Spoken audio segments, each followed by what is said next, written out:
Ramazan ayı Kur'an ayıdır. Ramazan ayı zikir ayıdır. Yani bu ayda zikrin şirinliğini ve Kur'an'ın şirinliğini tapmağa insan gerek həris olsun. Ve zikrin şirinliğini əldə etmək üçün birinci zikirdən nəzərdə tutulanı, qəsd olunanı insanın bilməsi. İnsan zikirlə Allahı ucaldır ve həmçinin Allah'tan qorxur.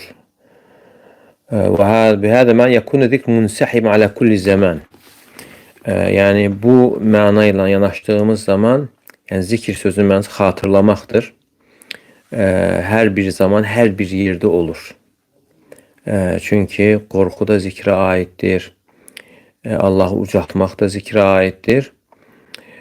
Və həmçinin ən yəlhədəzək ni'mətəllahi, Allah Teala'nın insanlara verdiyi bəxş ilə niməti xatırlaması. Onun Allahı, yəni bu nimətləri zikr etməyin dərəcəsini xatırlaması. Və üçüncü isə lüzumu cənəbil ihtişam ində zikrillah. Yəni Allahı zikr edərkən ədəbli, ərkanlı olmaq.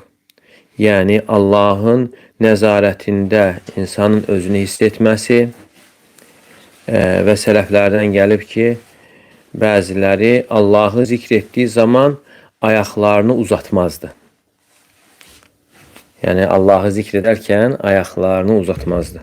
Və Allah Teala möminləri vəsf edərək buyurur ki: "İzə zikirallahu vecilət qulubuhum." Yəni Allah anıldığı zaman onların qəlbləri titrər.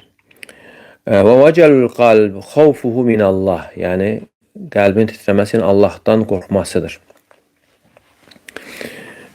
Və həmçinin insan zikrin fəzilətini, yəni ləzzətini əldə etmək istəyirsə, bu hədisin mənasını xatırlamalı. Ənə ma'abdi mə zəkərəni və təhərrəkət bi şəfətə.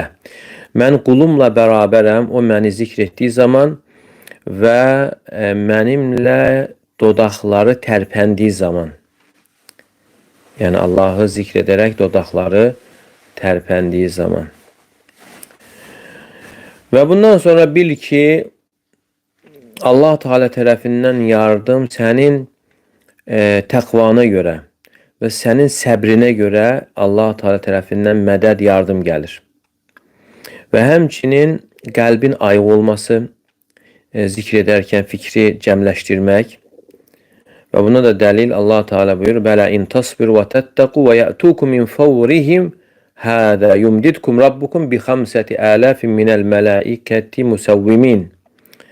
Bəli, əgər siz təqvalı olsanız və səbirli olsanız və dərhal sizə Rəbbiniz tərəfindən yardım gələr. Və xüsusən bu döyüşdə idi 5000 mələyin. Allah Teala 5000 mələk göndərir yardıma. Və həmçinin İbn Qayyim rahimehullah deyir ki: "Minəz-zəkirinə men yebtədu bi zikri lisan." Yəni zikr edənlərdən ellər vardır ki, birinci dillə başlayır.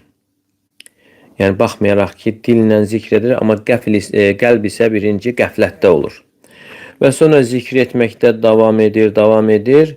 Nəhayət qəlbi də ayılır və bundan sonra yətəvətəu alə əz-zikr. Yəni qəlb insanın dili ilə dediyinə üst-üstə düşür.